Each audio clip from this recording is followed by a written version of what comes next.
wakurugenzi wa shirika la elimu wanatambulika, wananchi watatu, viongozi wa Chama cha Mapinduzi.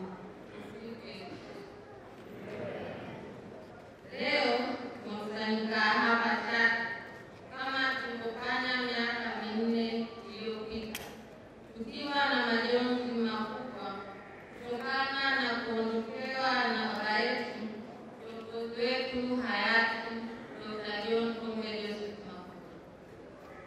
Ingawa bado tuna uchungu kwa kumpoteza, nyuso zetu zinaonyesha furaha kwa sababu ya kumbukumbu njema na urithi wa maendeleo aliyotuachia.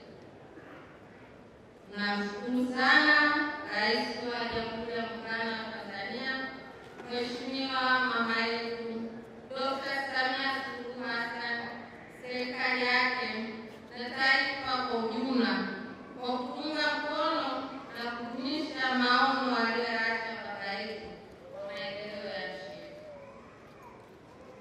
Miaka minne iliyopita, Rais alipotembelea hapa Chato, alituahidi kama familia kwamba hatatuacha. Leo tumeshuhudia uaminifu wa kupita ahadi zake, kwani yeye pamoja na serikali yake wameendelea kuwa nasi bega kwa